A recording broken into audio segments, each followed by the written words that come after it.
Zero-turn mowers are incredible machines. They're fast, efficient, and can last decades if you treat them right. But most don't make it that long.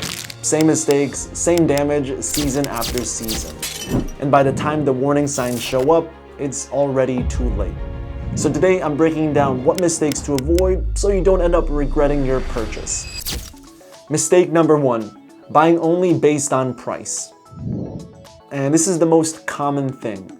You might buy a mower just because of the price and ignore what it'll actually cost over time. And here's what happens. You set a hard budget of, let's say, $3,500. You walk into the store, see a zero-turn that fits that number, and you think, great, this works. But not so fast. You're missing the big picture here. That $3,500 mower is built with basic residential parts. And if you have 3 or 4 acres of rough ground, that mower is going to give you problems in a few years. You're going to be replacing belts, you might blow a transmission, and eventually you'll have to go buy another mower anyway. Now if you spend a little more, maybe $6,000 on a high-end residential mower or prosumer model, then you're getting a machine that can last 15 or 20 years. And yeah, it costs more up front, but the total cost over a decade is way lower. So don't trap yourself into buying a fragile machine just because that's the cash you've got today. Look at the long-term value. Mistake 2, buying too small of a deck. And this happens more often than you think. Somebody has 4 acres and they go out and buy a 42-inch deck mower. And then they wonder why they're spending half their Saturday riding around the yard.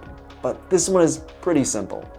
If you have under 2 acres, a 42 or 50-inch deck is probably fine.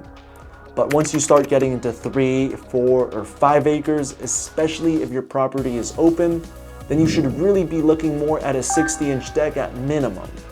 Now the difference between a 50-inch and a 60-inch deck isn't small.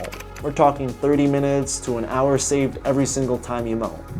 Now multiply that by 30 cuts a season, and that's a serious amount of time you're getting back. Now some of you might worry about the small tight spot in your yard where a large deck seems too big. And that's understandable. But on most 60-inch decks, you could just flip the grass chute up and get into more areas. And if there's still a corner you can't reach, then that's what your string trimmer is for. The time you save everywhere else is going to be absolutely worth it. Mistake 3, buying a deck that's too big. Now here's the flip side of that. And yeah, this actually happens. So you don't want to be that guy who buys a 72-inch commercial mower with half an acre lot just because you want the biggest and the best. Because you'll barely make a turn without tearing up the grass. I mean, if your yard has narrow gates, tight corners, trees, flower beds, or even fences, then a huge deck can be more trouble than it's worth. Now, you might save some time in wide open areas, but then lose it trying to work around obstacles or just going back with the trimmer.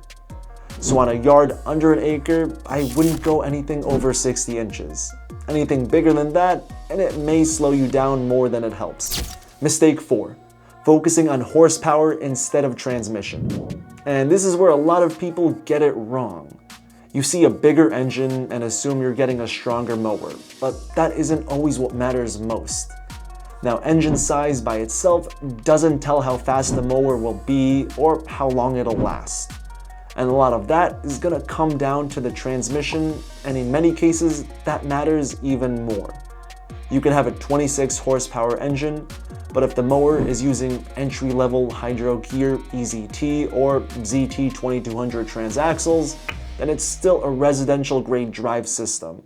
So even with that bigger engine, you're still limited at around 6 to 7 miles per hour, and it just isn't built for the same kind of workload as a heavier duty transmission. Now, it isn't as service-friendly as the higher-end stuff either. And if I had to choose, then I'd take a slightly smaller commercial-grade engine, like a low 20 horsepower Kawasaki FX, paired with a Hydro Gear ZT 3100 or ZT 3400 transmission every single time. Now, those heavier-duty transaxles can handle more weight, and they're also easier to maintain and can support speeds up to 10 miles per hour. Mistake 5, ignoring engine class. And this one goes right along with that last point. The horsepower sticker grabs your attention while the engine class usually gets ignored. And let me make this super simple. Engine brands make residential engines for tiny, clean suburban yards, and they make commercial engines for heavy, dirty, all-day type of work. And if you take a 26 horsepower residential engine and run it hard on a dusty 3-acre property, then it's going to die on you way too fast. The internal parts are lighter, the engine gets way hotter, and the basic air filter lets the fine dust slip right in. You think you bought a powerhouse, but you actually bought an engine that isn't made for heavy-duty work, and you'll be paying to replace it soon. Now on the flip side, a true commercial engine is bulletproof. Even with slightly less horsepower, like a 23 horsepower Kawasaki FX, it's still completely overbuilt to handle all that extreme heat and extreme heavy use. And because of that, a commercial engine will easily last you thousands of hours, while a residential engine might barely survive a few hundred. Mistake 6. Choosing stamped decks for rough terrain. Now there's two main types out there. You've got stamped decks and you've got fabricated decks. Now a stamped deck is pressed right out of sheet metal.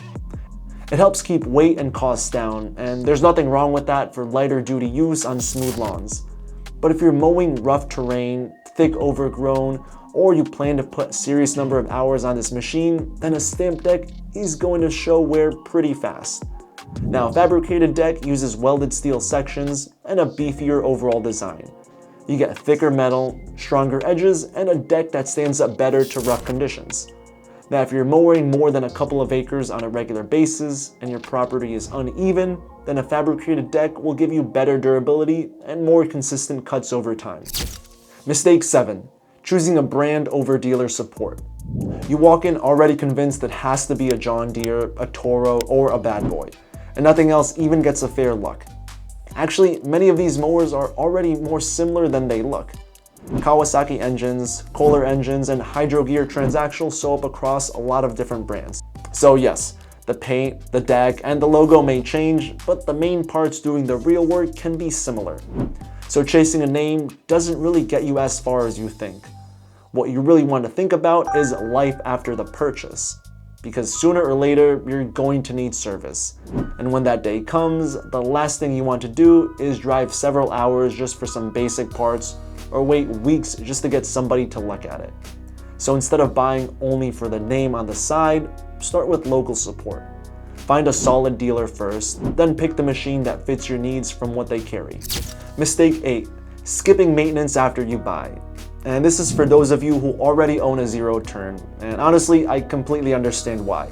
It always feels easy to put off until next weekend, but those small maintenance steps are a big part of what keeps these machines running strong year after year. Your air filter needs to be checked often, especially if you're mowing in dry, dusty conditions, because dust is one of the fastest ways to hurt an engine. And if that fine dirt gets past the filter and into the cylinder, then it can wear down the piston rings. Your oil needs attention too. Check it before every cut and change it on schedule, or at the very least, once every season. Grease the fittings regularly, check the belts for wear, and make sure the deck is level at the start of the season. And also keep your blades sharp, because dull blades don't really cut grass, they tear it. That's why the tips turn brown and your whole lawn can look rough even right after you finish mowing. And trust me, none of this stuff is complicated. It just takes a little bit of time. Take care of the machine and the machine will take care of you. It's really that simple. Mistake 9. Cutting your grass in the same direction every single time. Now it sounds harmless, but over time it really adds up. When you follow the same path every week, your tires are constantly driving over the same lines, and what that does is slowly compact the soil underneath. Then the grass in those tracks get weaker, and eventually you'll see those faint lines turn into dead spots. On top of that, your mower is always discharging clippings in the same direction, so now you've got buildup in certain areas and thinner coverage in others. The lawn just doesn't grow evenly, and a simple fix here is just alternating your pattern. One week, go north to south, next week go east to west, or even diagonal. It spreads out the stress of your lawn and everything grows more evenly. Mistake 10. Mowing too fast for conditions. And yes, zero turns are fast. That's one of the main reasons you probably bought one or are considering buying one. But speed only works when conditions are right. When the grass is wet, thick or overgrown and you're running at full speed, the blades just can't process all that material cleanly. And the result is going to be clumping, missed patches, and a cut that looks like you rushed through it, which you did. And then you either live with a yard that looks rough, or you do the whole thing over again. But it isn't just about the cut quality. Think about what's happening mechanically, because your transmission and your engine are being pushed harder than they should be every single time you do this. And it probably isn't going to blow up on you today or tomorrow or the day after, but over time, that wear can turn into repair expenses that you didn't foresee. Now, transmission work alone on a zero turn can run you well over $1,000 depending on the machine. So yeah, slowing down in heavy conditions is the lawn care tip.